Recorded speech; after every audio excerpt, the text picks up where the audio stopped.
The Secret of the Plumed Serpent by Armando Torres. A different view of the world. An apprentice knows, without the shadow of a doubt, that he is part of a group of real sorcerers from the very start, because he lives immersed in the mystery of a magical world, in direct contact with power and magic at all times. Indescribable and fantastic, the world revolves around wonder. Even the most stubborn of apprentices at some point clearly understand that something unusual is going on. It is sad to see opportunists solicit knowledge not in order to attain enlightenment or freedom, but for their own profit or the enhancement of their egos. Worst of all, their duplicity discourages genuine seekers who become disillusioned with the quest. That is, however, how charlatans serve as flawless filter for effective elimination of those who do not have freedom as their unbending intent, thereby separating the wheat from the chaff. That is to say, separating those who will progress in their quest from those who are stuck at the level of the intellect. Even when uttering words of wisdom, charlatans don't have any real power. They only reflect what they have read or heard before. Never having achieved real results, they can only pass on to their disciples what they themselves have received, rumors. Working together is not undesirable for people who experiment with becoming healers. But the problem arises when someone takes over and seeks to gain control over the others. Freedom-seeking warriors then turn into sheep. Don Melchior used to say, "If someone can profit from you, watch out. Only a fool can confuse sincere friendship, born of an energy link, with a friendship offered by a shopkeeper who hopes to do business with you." The way in which we were programmed to see the world is very exclusive, which is why we perceive only what lies within a very narrow set of parameters. Just as one needs training to understand and operate a machine, we need training to use certain latent abilities we all have, but which remain inactive for our entire lifetime simply because, in the first place, no one ever told us we had them and could use them. Like in the story of the eagle that was raised by chickens and did not know its true potential. We have many hidden abilities just waiting to be explored. But we first need to become aware that such possibilities really exist.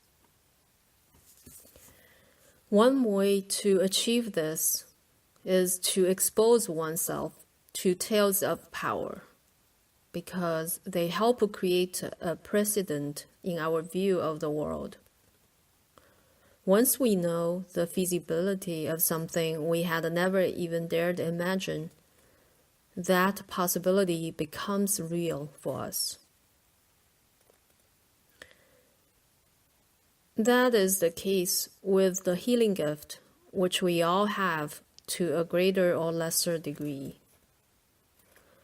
All one needs to do is intent helping another with total detachment. In fact, the hardest part of healing is the detachment required to channel healing energy.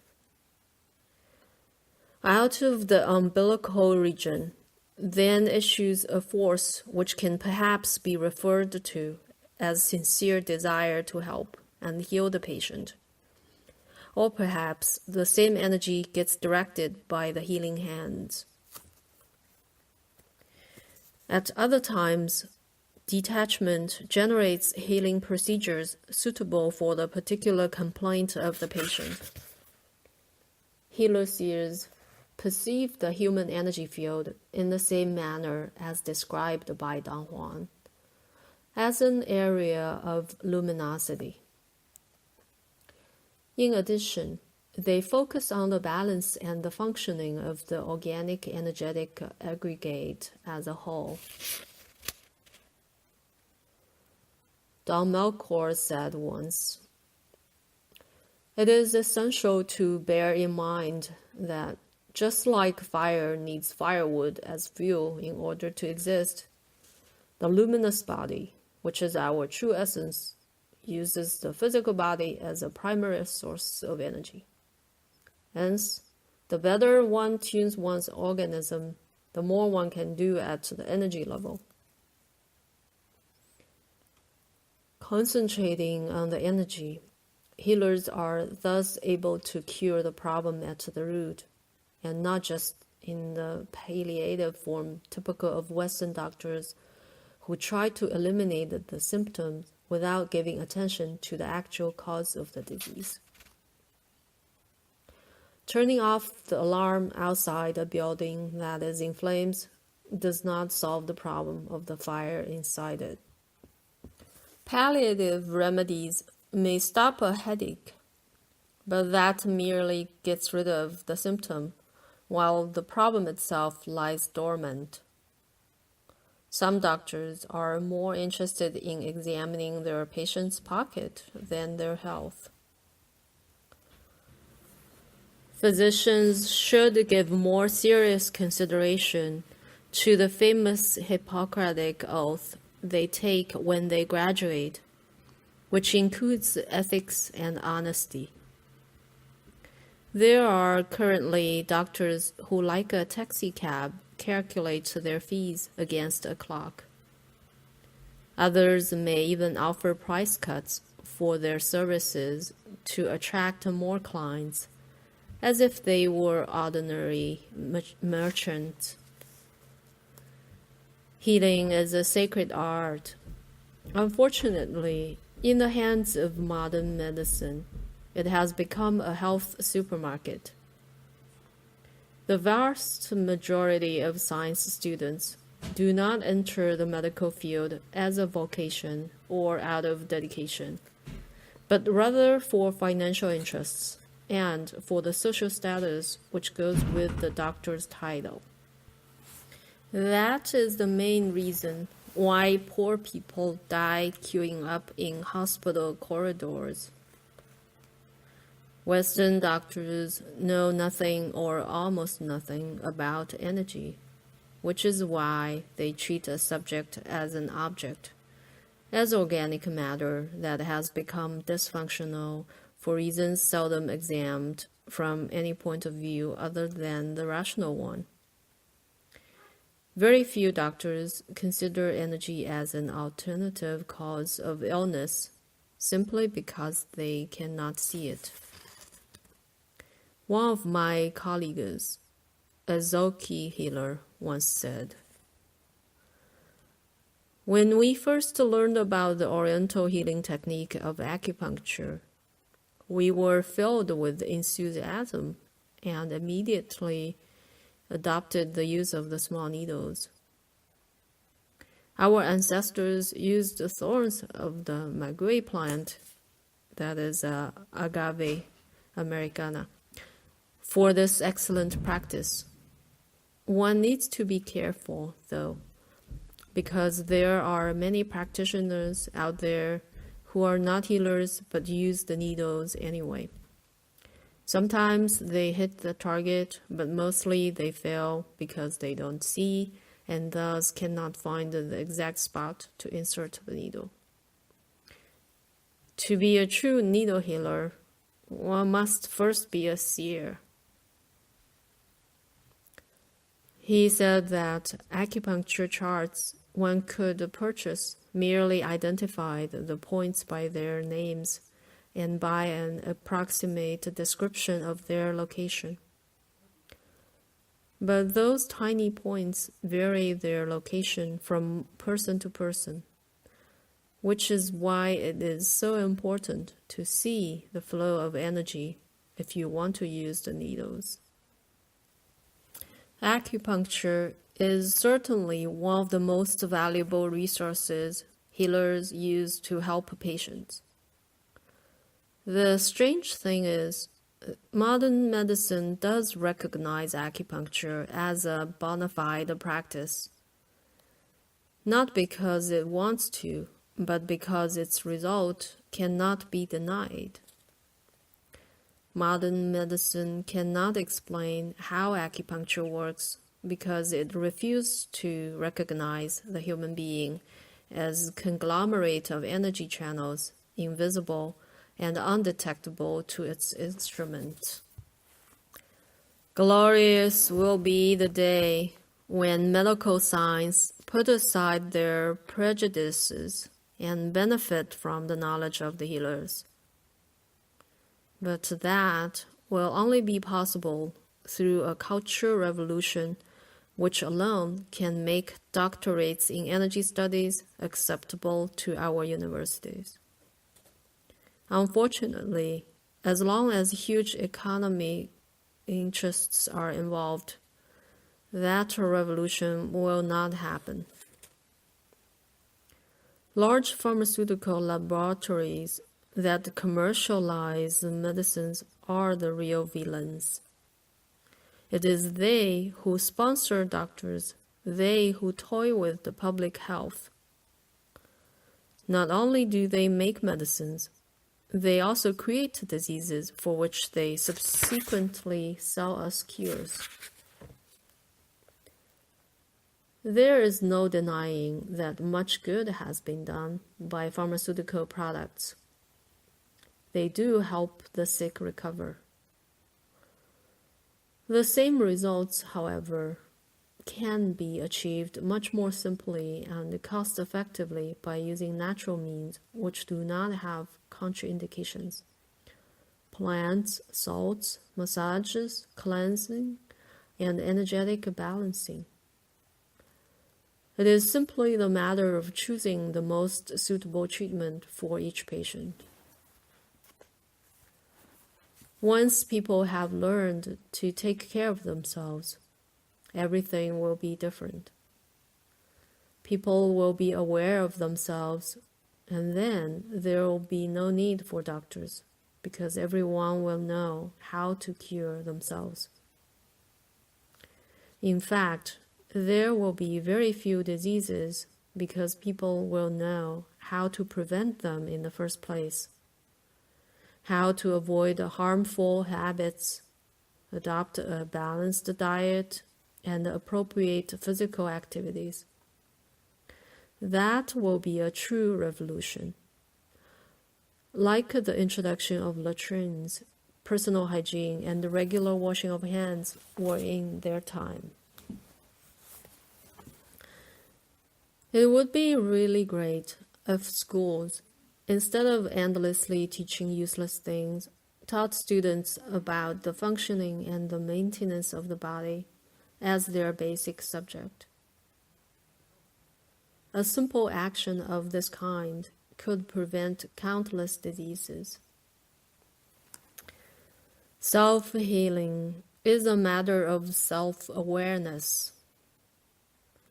As our awareness increases, our energy increases with it, and so does our ability to act upon ourselves.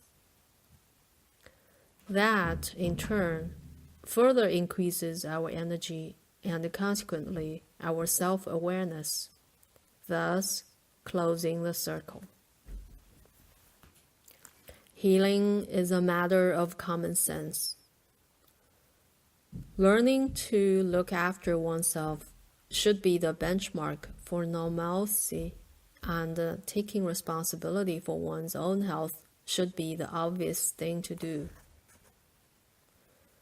In one of our conversations, Daniel Silva said, "People spend their lives putting up with pains here and pains there, but do little to solve the problem. When their suffering becomes unbearable, they begin to worry and look for help. Some do nothing even at that stage and thus become chronically ill. Lack of care towards one's body results in all manner of misfortunes. People usually excuse their gross carelessness by the high cost of consultations and medicines. To them, I say that a variety of highly beneficial alternative medicines exist, and some of them are practically free, as are the procedures that apply to anyone. Well, with corrective remedies, the progress of a disease can be halted and even reversed." Which corrective remedies? That depends on the dysfunction. The reason why our assistants are trained by performing the actual healing practices is to enable them to diagnose accurately any kind of disease, be it in the nervous, vascular, bone, or digestive system, or in the functioning of the organs in general. She told us, "Seeing is hard work. At first, an apprentice is like a good locksmith who knows he needs to get to the point where he can see the inside of the mechanism of the lock. A healer starts by imagining and plotting out the patient's organs, muscles, nerves, and bones. He continues by feeling them and finally ends up seeing them, as if he had X-ray vision. Imagination plays a very important role in our work. One starts by imagining and ends up seeing. In the human body, there are many channels with their junctions. It is easy to find them. One just needs to feel where the nerves, the blood circulation, and other circuits are. Properly identified within the body, those are the points where one seeks to apply intent. Just as the physical body responds to the environment, so does the energy body. Although subject to different laws, respond to its own environment. That is why medicinal plants, nature's true pharmacies, are so useful. They are true blessings for the patient's physical body, while the vibrations of a friendly plant serve to heal the energy body. I asked, "How does one heal the energy body?" "By cleansing. What do you think we do when we use herbs on the body of the patient? That is the way we use the vibrations of the plants to heal the patient's aura." It is easy to see that Dania Silva was right in what she said. Since it is evident that each plant has its own active elements, it is, however, not my intention to turn this work into a compendium of healing. Those interested in the subject can find a lot of information on the use of medicinal plants and other alternative healing techniques in public libraries.